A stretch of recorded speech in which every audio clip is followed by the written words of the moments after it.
every time a tragedy struck, anywhere in the world, a bombing in a European capital, a chemical spill from a freight train in Ohio, a sudden inexplicable crash on the stock market, the web would erupt in a firestorm of speculation.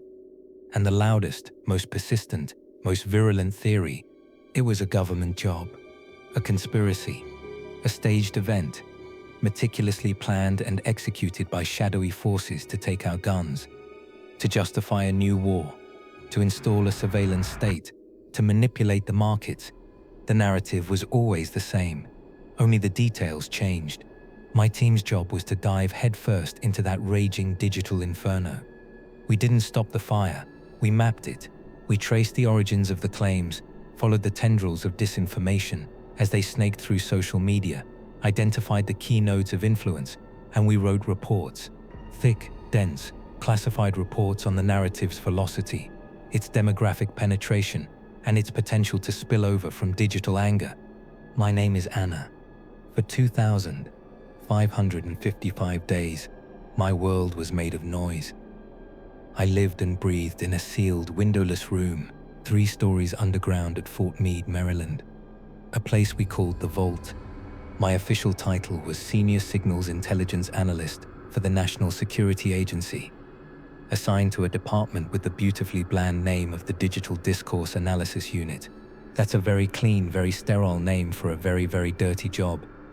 My job was to listen to the screams of the internet. In 7 years, I personally analyzed over 300 suspected false flag events. I waded through oceans of grainy photographs, slowed down videos, and manifestos written in all caps. I listened to the frantic, breathless conviction of people who saw crisis actors in every grieving parent, who saw government agents in every blurry photograph. And in 7 years, every single one of them, without exception, turned out to be exactly what I believed them to be: the chaotic, baseless, paranoid delusion of a world that has fundamentally lost its trust. The noise was the truth, the chaos was the answer. I believed in the noise. I believed that's all there was. I wasn't just an analyst. I was a true believer in the official story. Not because I was a patriot, but because I had seen the data. I had seen the sheer, overwhelming statistical power of human error, of greed, of random, tragic incompetence. I believed that real conspiracies were small, messy, and almost always fell apart. The grand, elegant, perfectly executed conspiracies of the internet, they were a fantasy, a comfortable blanket of meaning thrown over the terrifying, random chaos of existence. I was a professional debunker, and I was very, very good at my job. Until the St. Augustine Bridge collapse. It was a Tuesday morning in May. The St. Augustine Bridge was a grand old dame of American infrastructure, a beautiful, sweeping suspension bridge that was the main artery connecting the Florida mainland to the Barrier Island communities. At 8:47 a.m., during the peak of rush hour, with no warning, no tremor, no preceding event, the central suspension span simply let go. The videos, captured on a dozen dashboard cameras and tourist phones, were apocalyptic: a single audible, catastrophic groan of tortured steel, and then a 1,000-foot section of roadway, laden with cars, simply peeled away from its moorings and plunged into the intracoastal waterway below. The collapse was total. The loss of life was horrific. The official story, released with remarkable speed by the NTSB and the Department of Homeland Security, was a tragic but straightforward case of critical structural failure. A key suspension cable anchor point, they said, had suffered catastrophic corrosion, hidden deep within the concrete pier, invisible to inspectors. A tragedy born of crumbling infrastructure and deferred maintenance. My job began before the last piece of debris had even settled on the seafloor. The internet, as expected, went absolutely insane. The noise was a tidal wave.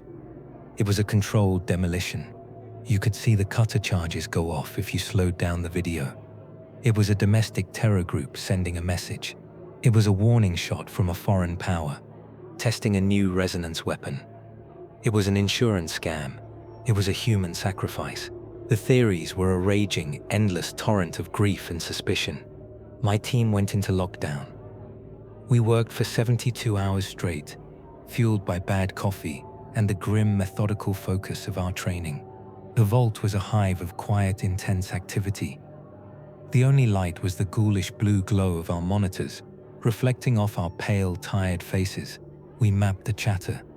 We categorized the theories by their point of origin, their political leaning, their potential for traction. It was routine. It was nauseating. It was just another Tuesday. I was in my element. I saw the familiar patterns emerge. The same handful of anonymous accounts, likely based in St. Petersburg or Shanghai, seeding the initial, most outlandish claims. The same domestic influencers, with their millions of followers, amplifying the narrative. The same grieving families, having their social media profiles scraped and their lives turned into fodder for the paranoid machine. I was detached, clinical. I was building my report, another monument to the sad, predictable chaos of the digital age. But on the fourth day, deep into the night, when the coffee had stopped working and my eyes felt like they were full of sand, I found something that wasn't routine. I was running a deep packet analysis on a specific channel on the dark web. It was a channel I knew well, a place usually reserved for high-level encrypted financial transactions, a digital back alley where corporations and hedge funds could trade information far from the prying eyes of regulators. My keyword algorithm, which was sweeping petabytes of data for any mention of the bridge, flagged a single data packet on this channel. It was an anomaly. It was a whisper in a room full of shouting, a piece of data that had no business being there. My heart, which had been beating with the slow, steady rhythm of fatigue, gave a single, hard thump against my ribs. This was different. This wasn't a loud, angry, public post on a forum. This was a tiny, targeted, heavily encrypted file, disguised to look like corrupted junk data from a failed transaction. It was trying to hide. Things that hide are always more interesting than things that shout. I isolated the packet. I moved it to my secure, sandboxed analysis terminal. The encryption was military grade, not the off-the-shelf stuff you see every day. This was bespoke, layered, a work of art. I spent the next 10 hours locked in a silent, digital war with that file. I ran every decryption sequence I knew. I wrote custom scripts on the fly, attacking the encryption from a dozen different angles. The sun came up, painting the world outside my underground tomb in colors I couldn't see. My team went home, replaced by the day shift, but I stayed. I couldn't let it go. It felt, and then, at 11:42 a.m., I broke it. A single line of code in my decryption program turned from red to green. Access granted. The file that unspooled itself in my terminal was not a document. It was not a manifesto or a blueprint. It was a single 8-second audio file. I rerouted the output to my headset, my hand trembling slightly as I clicked the play icon. The sound of 4 clean, distinct metallic clicks, like the sound of a heavy-duty relay switch engaging. A brief pause. Then, a perfectly calm, synthetic, computerized female voice speaks, devoid of any inflection or emotion. Sequence initiated. Detonation in 72 hours. The audio file ends. A profound silence hangs in its wake, broken only by the steady hum of the server room. I played it again. And again. The 4 clicks, the calm, dead voice. It was clean. It was professional. It was the sound of an operation. My blood went cold. I pulled up the file's metadata, my fingers flying across the keyboard. I traced its origin packet. I found the timestamp, the exact moment the file had been created and sent across the dark web channel. It was created 73 hours before the St. Augustine Bridge fell out of the sky. I pushed my chair back from the console, a wave of vertigo washing over me. For 7 years, for 2,555 days, I had lived in a world of noise. I had believed, with absolute certainty, that it was all just chaos. But in my hands, on my screen, was a signal. A single, perfect, terrifyingly clear signal in the heart of the noise. And it was a signal that said the craziest, most paranoid, most unbelievable conspiracy theory of them all was real. I did not move from my chair for a full 10 minutes. I just sat there, in the cold blue glow of my terminal, the synthetic voice from the audio file echoing in the silent sterile chambers of my mind. Sequence initiated. Detonation in 72 hours. My first instinct was not belief, it was professional indignation. My mind, a machine trained for 7 years to find the flaw, the hoax, the telltale sign of fabrication, went to war with itself. This had to be a fake, a brilliant one, perhaps the most sophisticated piece of disinformation I had ever encountered. But a fake nonetheless. It had to be. Because if it wasn't, then my entire world, everything I thought I knew about the structure of reality, was a lie. I began to attack my own discovery with a cold, methodical fury. First, the timestamp. I ran a deep forensic analysis on the packet's metadata. I looked for any sign of spoofing, any indication that the timestamp had been altered post-creation. I ran regressions, checked it against the immutable logs of 3 different international network nodes it had passed through. The timestamp was clean, rock solid. The packet was born into the digital world at the exact moment it claimed to be, 73 hours before the collapse. Next, the audio file itself. I loaded it into a spectral analysis program, converting the sound into a visual waveform. I zoomed in, pixel by pixel, searching for the microscopic tells of digital splicing. A clicked waveform, an unnatural noise floor, a change in the ambient room tone between the clicks and the voice. There was nothing. The file was a single, contiguous, original recording. The room tone behind the clicks was identical to the room tone behind the synthetic voice. It was created in one take. Finally, the encryption. This was my last, best hope. If I could prove the encryption was a known type, something a non-state actor could have acquired, I could build a case for a highly sophisticated third party, a terrorist group, a corporate saboteur. But the deeper I got into the code's architecture, the colder my blood ran. It wasn't a known type. It had elements of military-grade AES encryption, yes, but it was layered with proprietary protocols I had only ever seen in one place before: internal NSA security modules, the kind of encryption we use to protect our own most sensitive communications, the kind of encryption you could not buy, could not steal, could not crack unless you were already on the inside. I leaned back, the hydraulics of my chair groaning in the silence. I had exhausted every avenue. I had tried to kill my own discovery, and I had failed. Every piece of data confirmed the same impossible, terrifying conclusion. The signal was real, the warning was real, and the lock on the door had been built by my own people. The protocol from this point was clear. Any level 4 anomaly, a signal of unknown origin with credible, high-level national security implications, had to be reported directly to my immediate supervisor, Mr. Thorne. I thought about not doing it. For a fleeting, tempting moment, I considered simply hitting the delete key, wiping the file, wiping my logs, and walking away, pretending I had never found it. It would be so easy. I could go back to my world of comfortable, predictable noise. I could go back to believing that the monsters on the internet, the log of my decryption work, was already automatically archived on the central server. More than that, the scientist in me, the analyst, the part of my brain that craved order and truth, couldn't let it go. This was the signal I had been trained my entire life to find. To ignore it would be the ultimate professional cowardice. I saved the audio file and my analysis report into a secure, single-use digital folder. I stood up, my legs feeling unsteady beneath me.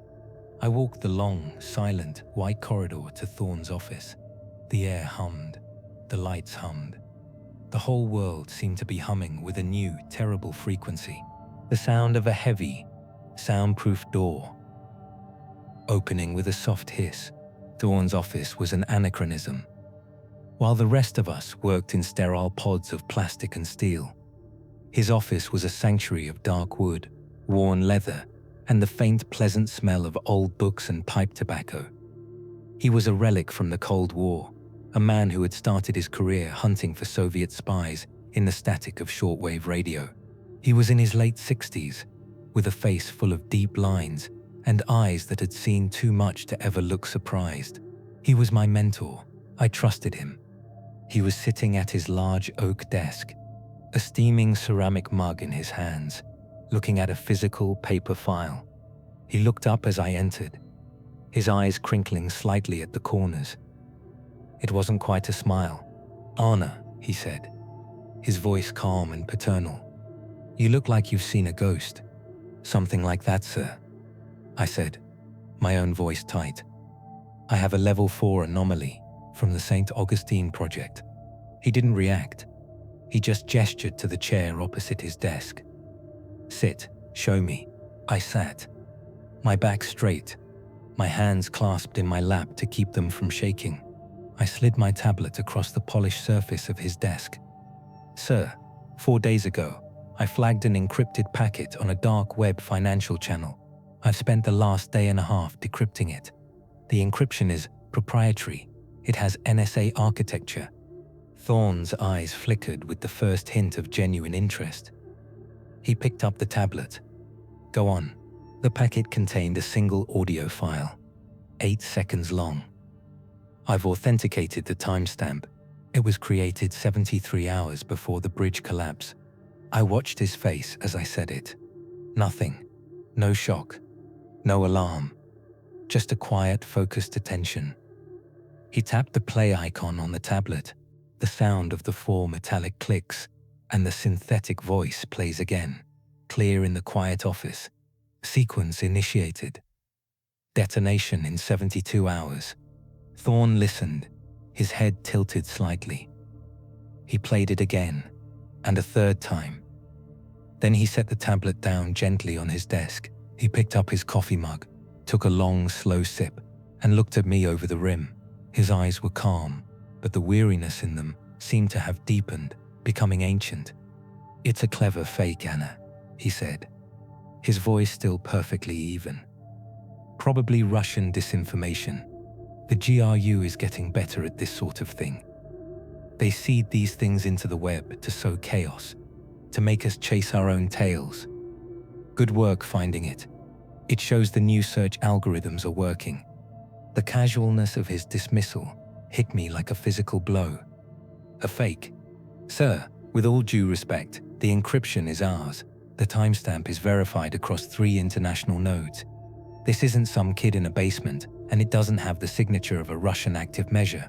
It's too clean, too quiet. It's a dead end, Anna," he said, his voice taking on a slightly firmer paternal tone, the tone of a father telling a child that there are no monsters under the bed. "You've been working too hard. You're seeing patterns where none exist. Tag the file your report under Foreign Influence Campaign, and then delete the raw audio from your local machine. That's an order."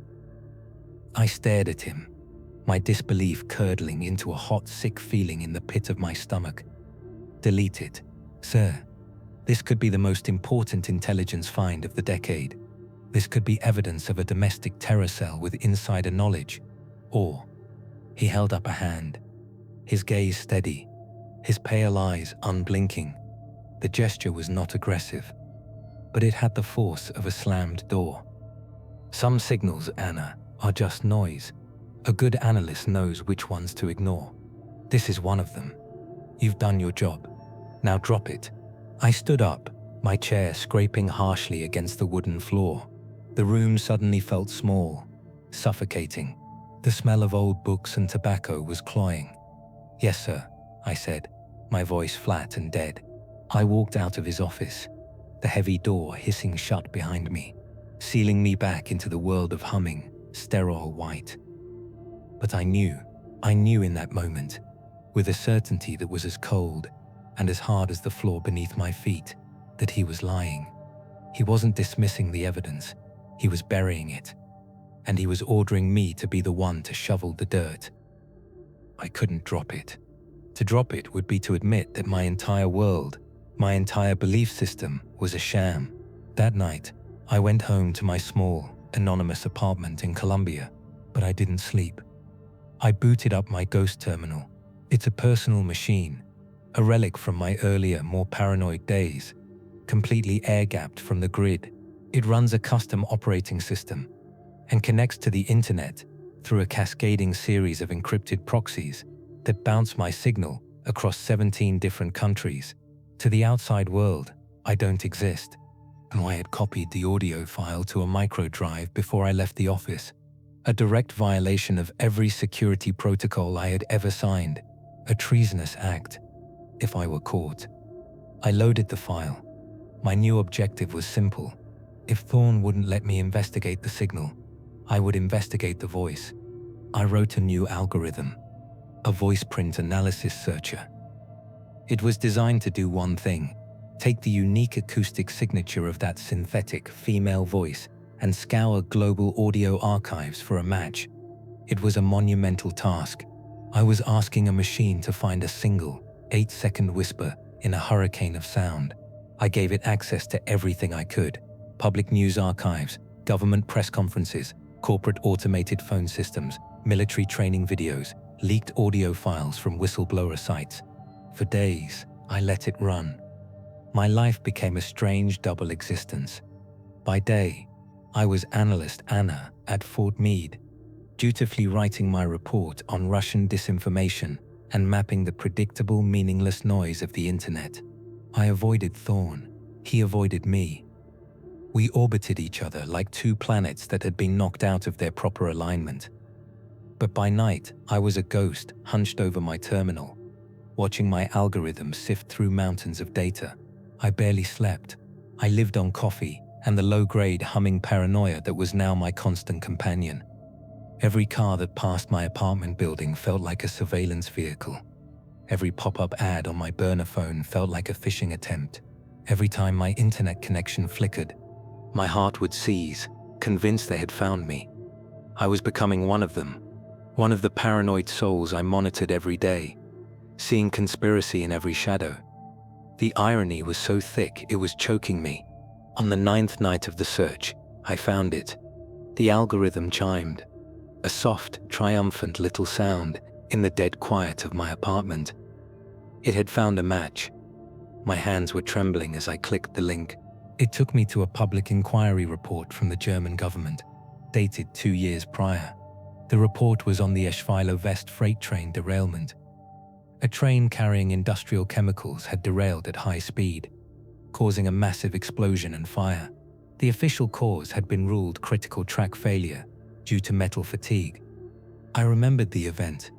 My team had worked on it. It had generated a huge storm of false flag claims in Europe, theories about eco-terrorists, about corporate sabotage. We had mapped the noise, written our report, and dismissed it all as baseless speculation, just another accident. I scrolled through the dense, bureaucratic German report until I found the appendix containing audio evidence. And there it was, an audio file recovered from the train's black box recorder. It was a recording of the automated track signaling system moments before the crash. I put on my headphones and clicked play. Wie Konsequenz eingeleitet. Entgleisung in 3 Minuten. My German is rusty, but I didn't need a translator. Switching sequence initiated. Derailment in 3 minutes. I pushed my chair back, a wave of nausea washing over me. It was the same voice, the same cadence, the same dead, synthetic calm, the same operational signature. An accident in Germany, a structural failure in Florida. 2 different events, 2 years apart, 2 continents apart, both generating a storm of conspiracy theories that people like me were paid to dismiss as noise, and both preceded by the same quiet, professional, synthetic whisper delivering a death sentence. It wasn't a single event. It was a pattern. A repeatable, exportable, and utterly deniable system for creating disasters. And the true horror, the one that settled into my bones and refused to leave, was the realization that my job, my entire professional life, had not been about finding the truth. It had been about helping to bury the bodies. The sun came up. I watched it from my apartment window, a smear of dirty orange light filtering through the perpetual haze that hangs over the DC suburbs. I hadn't slept. Sleep felt like a luxury from a different lifetime, a relic of the person I was before I'd heard that dead synthetic voice speak of derailments and detonations. The world outside my window looked the same. People were getting in their cars, heading to work, drinking their coffee, living their lives, blissfully unaware of the invisible architecture of disaster that I now saw overlaid on everything. The knowledge was a physical weight. It felt like a shard of ice lodged behind my sternum, a cold, sharp point that was a constant reminder of the truth. For 7 years, I had been a cartographer of paranoia. Now, I was a citizen of that country. Every creak of my apartment building's old pipes was the sound of a hidden listening device. Every flicker of my internet connection was a sign that they were watching.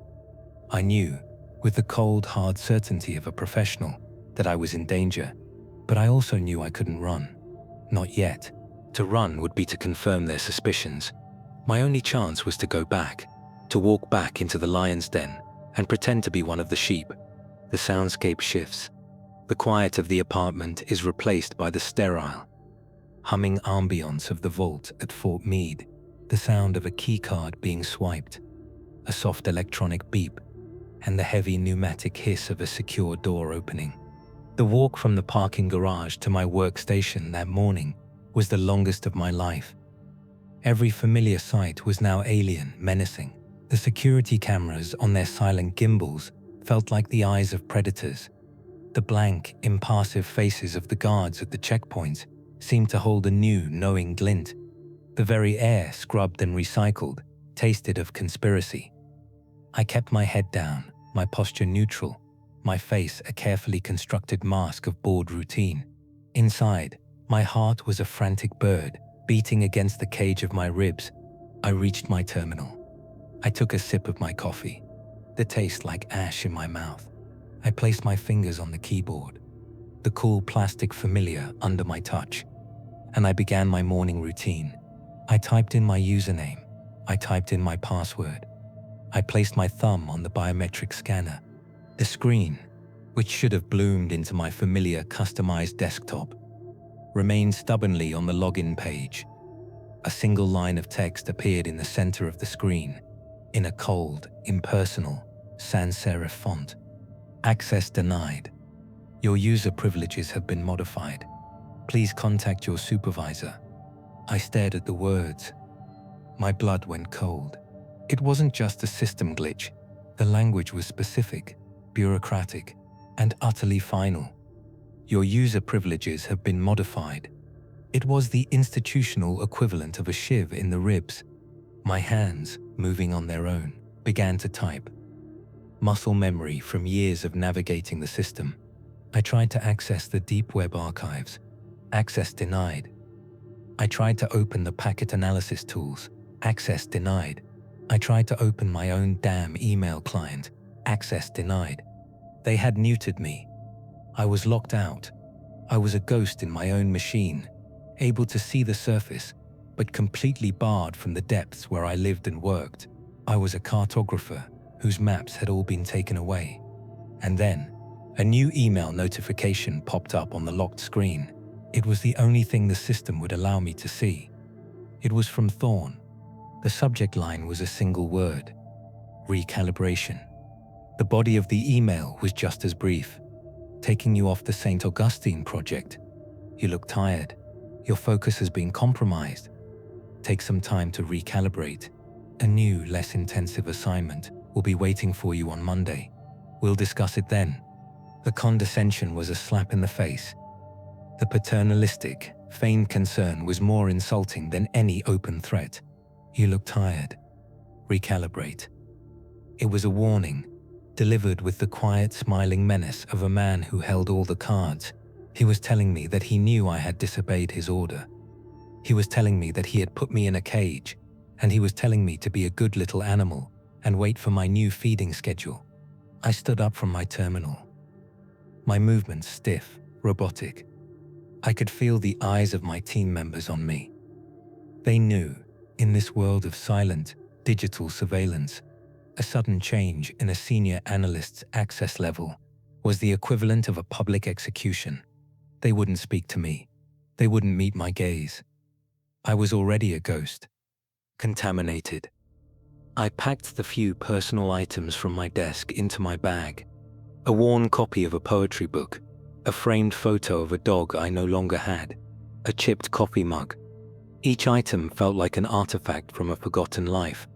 I walked the long white corridor back towards the surface, my footsteps echoing in the humming silence.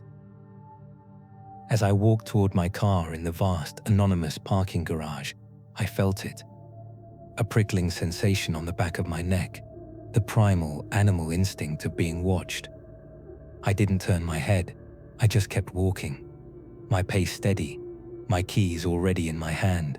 I scanned the garage in the reflection of a polished concrete support pillar, and I saw them.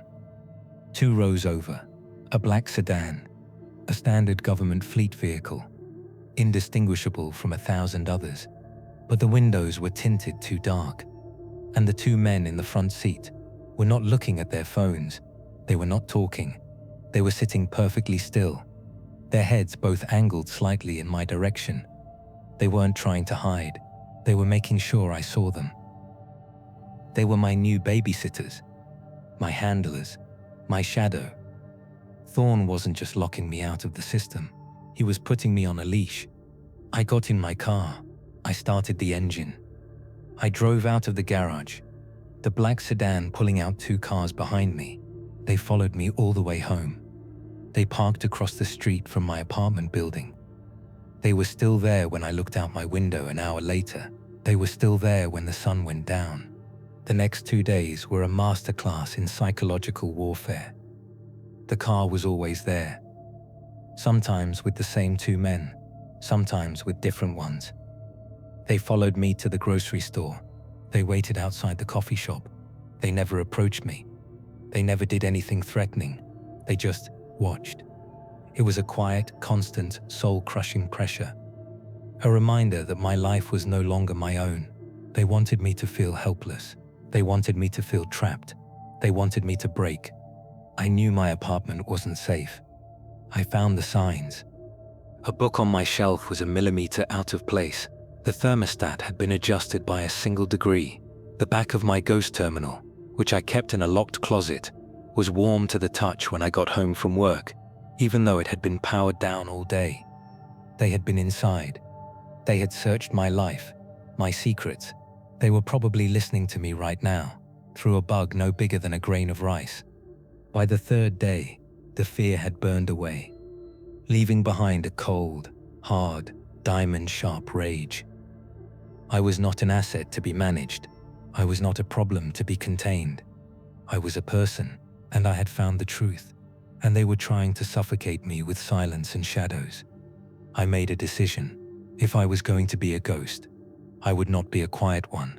I would not fade away in a quiet post in Alaska, monitoring shipping lanes for the rest of my life. I was going to confront my maker. I was going to the source. I was going back to Thorn. I didn't knock. I strode into his office, my heart a cold, furious engine in my chest. He was sitting at his desk, exactly as he had been days before, a steaming mug in his hand, a paper file open before him. He looked up, and for the first time, I saw a flicker of genuine surprise in his tired eyes. "They're following me," I said, my voice shaking with a rage I could no longer contain. I slapped my hand down on the polished surface of his desk.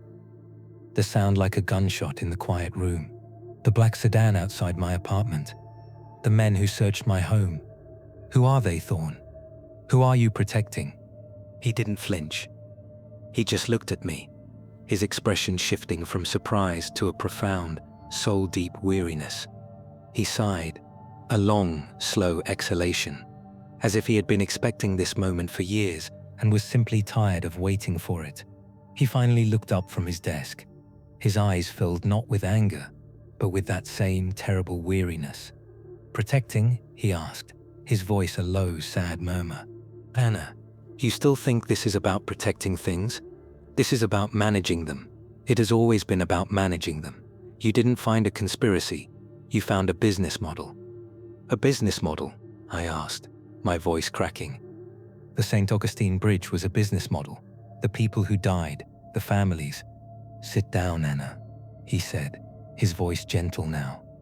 It was the gentleness that finally broke me. I sank into the leather chair opposite him, the anger draining out of me, leaving only a hollow, trembling emptiness. Thorne stood up and walked to his window, his back to me, looking out at the sprawling, secure campus, a world built on secrets. "You are a brilliant analyst," he began, his voice distant. "One of the best I've ever seen. Your mistake was in believing that the goal of this agency is to find the truth. It is not. The goal of this agency, the goal of any stable government, is to maintain the narrative, to ensure the story we tell ourselves about the world remains coherent." He turned back to me, his face a mask of grim resignation. "What you found is real. Of course it's real. Do you think we're idiots? We've known about them for years. We call them the Consortium. They're not a government. They're not a terrorist group. They are a private, multinational, and completely anonymous collection of financial interests, engineering firms, and private military contractors. They are the logical endpoint of disaster capitalism." He walked back to his desk and sat down, leaning forward, his voice dropping to an almost conspiratorial whisper. "It's the most profitable enterprise in human history, Anna. Think about it. It's genius in its own monstrous way. They don't build things, they break them. They have the technology resonance frequencies, advanced chemical corrosives, digital ghosts that can override any industrial control system to create perfectly targeted, perfectly deniable disasters. They cause a bridge to collapse. The stock of the construction and steel companies that built it plummets. They buy up the stock for pennies on the dollar. Then their own, anonymously owned subsidiary firms get the government contracts to rebuild the bridge. The stock soars. They make a profit on the fall and a profit on the rise. They are a cancer that has learned how to monetize the tumors, the chemotherapy, and the funeral." I stared at him, my mind unable to process the sheer, cold, corporate monstrosity of it. "And we just let them?" I whispered. "The NSA? The most powerful surveillance agency on the planet? We just watch?" Thorne laughed, a dry, bitter, humorless sound. "Watch? Anna, we are the groundskeepers. We are the cleanup crew. We can't stop them. To expose them would be to expose the fact that our entire global financial system is fundamentally intertwined with their operations. Their shell corporations are in every major pension fund, every stock index. To cut them out would trigger a global economic collapse that would make the Great Depression look like a minor market correction. It would be the end of the world as we know it." "So we do nothing?" I asked, my voice hollow. "We do our job," he corrected me, his voice firm now, the voice of a man explaining a terrible, necessary truth. "We contain the narrative. We can't stop the cancer, so we treat the symptoms. When they create a disaster, we make sure the world believes it was an accident. We discredit the truth. We call it noise. We call it conspiracy. We do it to prevent a global panic. Your job was to help us bury it." He leaned back, the leather of his chair groaning softly. The finality in his eyes was absolute. "And now you have a choice. I have been authorized to make you an offer. I can reassign you. A quiet, comfortable, well-paid post in Anchorage, Alaska. You'll monitor Arctic shipping lanes. You will have no access to sensitive data. You will live out your life in peace and quiet, and you will keep your mouth shut. You will become a part of the silence." He paused, letting the weight of the offer settle in the room.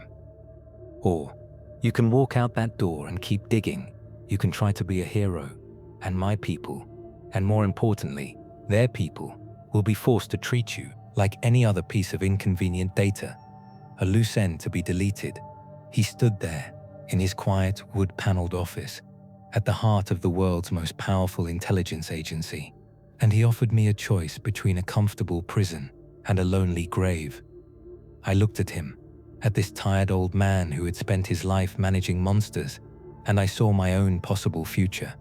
In my pocket, my fingers closed around the tiny, cool, metallic shape of the microdrive. The drive that held the audio file. The drive that held the 8 seconds of truth that had cost me everything. His question hung in the air, in the quiet, humming silence of the vault. A quiet life as a prisoner, or a very short, very loud life as a ghost, screaming a truth that no one was ready to hear.